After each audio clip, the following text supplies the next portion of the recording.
Dubai का नाम सुनते ही बुर्ज खलीफा याद आ जाता है, पर दुबई में सिर्फ बुर्ज खलीफा ही फेमस नहीं है दोस्तों। बात करें दुबई की तो दुबई अक्सर लोगों में चर्चा का विषय बना रहता है। कभी दुबई के लोगों की लग्जरियस लाइफस्टाइल के चर्चे होते हैं तो कभी यहाँ की सुंदरता की। इसके अलावा दुबई के सख्त कायदे कानून के भी काफी चर्चे आपने सुने ही होंगे। जैसा कि हम सभी लोग जानते हैं कि दुबई दुनिया के सबसे बड़े ऑयल एक्सपोर्टर देशों में से एक है। दुबई की अमीरी इसी ऑयल की बदौलत है, ऐसा कहना बिल्कुल गलत नहीं होगा। लेकिन इसके अलावा दुबई की अर्थव्यवस्था में जो सबसे महत्वपूर्ण भूमिका अदा करती है वह ये है यहाँ का सोना।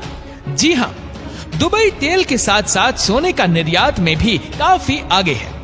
दुबई के लोग भी सोने को काफी पसंद करते हैं। यहाँ के लोगों के पास महंगे से महंगे सोने के गहने तो है ही, पर इसके साथ साथ यहाँ के लोगों की सोने से जड़ी गाड़ियां भी आपकी आंखें चार कर सकती है। इतना जैसे कम था कि यहाँ के लोग सोने के बर्तन का भी इस्तेमाल करते हैं। कुछ लोग तो सोने के पीछे इतने पागल हैं कि घर में बाथरूम के नल भी सोने के लगवा देते हैं। यहाँ के लोगों के लिए सोना इतना ही आम बात है कि खाने में तक कभी कभार सोने का प्रयोग कर लेते हैं। इन्हीं कारणों से दुबई को सिटी ऑफ गोल्ड कहा जाता है। अब आपको ये सवाल हो रहा होगा कि इतना सोना आखिर दुबई के पास आया कहां से? तो चलिए हम आपको बता दें कि विश्व में कुल सोने के व्यापार में 30% हिस्सा केवल दुबई का है। यहाँ प्रति वर्ष 1200 से ज्यादा सोने का निर्यात किया जाता है। इसी कारण से यहाँ वर्तमान में 4000 से ज्यादा सोने के व्यापार पर आधारित कंपनियां स्थित है। आपको जानकर हैरानी होगी कि दुबई के पास बहुत ज्यादा सोने की खानें नहीं है, लेकिन दुबई हर साल भारी मात्रा में दक्षिण अफ्रीका से कच्चा सोना खरीदता है, जिसे बाद में शुद्ध करके यहाँ भारी मात्रा में सोना बेचा जाता है। समय के साथ दुबई ने अपना सोने का व्यापार बहुत बड़ा कर लिया और परिणाम स्वरूप अभी यहाँ 1000 से ज्यादा सोने की बड़ी बड़ी दुकानें मौजूद है। दुबई के इस पूरे सोना बाजार को गोल्ड सोक कहा जाता है। आपको मन में ये भी सवाल होगा कि कहीं दुबई का सोना नकली तो नहीं? तो दोस्तों हम आपको बता दें कि दुबई का सोना विश्व में सबसे शुद्ध सोने में से एक माना जाता है। यहाँ हर दुकानदार को अपने सोने की शुद्धता का हॉलमार्क भी लगाना आवश्यक है, यानी कि आप जो भी सोना खरीदेंगे उस पर दुबई की एक छाप लगेगी, जिसमें यह बताया जाएगा कि इसमें कितना सोना मौजूद है। और अगर किसी ने हॉलमार्क नहीं लगाया तो फिर तो वो गया काम से। यहाँ अगर हॉलमार्क नहीं लगाया जाता तो दुबई के कानूनों के अनुसार उस दुकानदार को 2 साल से ज्यादा की सजा हो सकती है। इसके अलावा उसे 1 करोड़ रुपए जुर्माने के तौर पर भी देने पड़ेंगे। दुबई के सोने की क्वालिटी सबसे अच्छी मानी जाती है। इसी के साथ ही दुबई का सोना विश्व के सभी देशों से ज्यादा सस्ता है।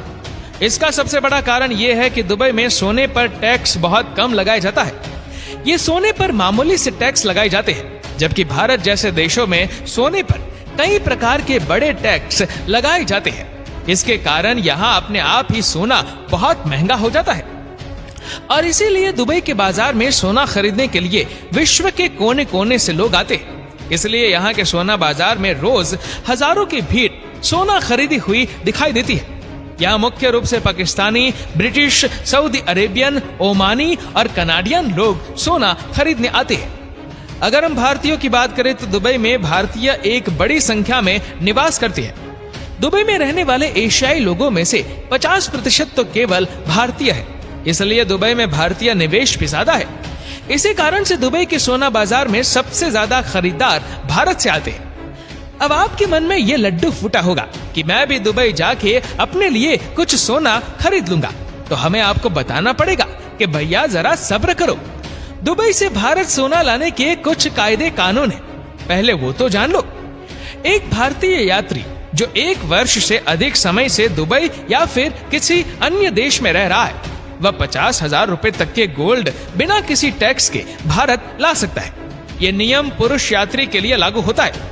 वहीं अगर महिला यात्री द्वारा विदेश से भारत गोल्ड लाने को लेकर बात करें तो एक महिला यात्री अपने साथ 1 लाख मूल्य तक के आभूषण मुफ्त में लाने की अनुमति है। और अगर इतने से आपका मन नहीं भरता तो हम आपको बता दें कि यदि कोई भारतीय यात्री 1 किलोग्राम तक गोल्ड लाता है तो तो उसे भारतीय बाजार में सोने की कीमत का 10% शुल्क के रूप में देना होगा और 1 किलो से अधिक गोल्ड होने पर उसे भारतीय बाजार के अनुसार सोने की कीमत का 36.5% भारी कस्टम ड्यूटी भुगतान करना होगा। इसके अलावा इस बात पर भी गौर करना जरूरी है कि यदि आपके पास लिमिट से अधिक मात्रा में सोना है तो आपको इसके बारे में संबंधित अधिकारियों को जानकारी देनी होगी। इसके अलावा इस सोने के बिल भी आपको अपने पास रखने होंगे। तो अब सोच क्या रहे हैं, हमें कमेंट सेक्शन में बता दे कि अगर आपका दुबई जाना होगा तो आप वहां से कितना सोना लेकर आएंगे। इस वीडियो को लेकर आपकी क्या राय है, नीचे कमेंट करके जरूर बताइएगा। और अगर आपका वीडियो अच्छा लगा हो तो इस वीडियो को लाइक करेगा, शेयर करेगा ज्यादा से ज्यादा लोगों तक, और ऐसे ही और भी रोचक जानकारियों के लिए सब्सक्राइब करें हमारे यूट्यूब चैनल को।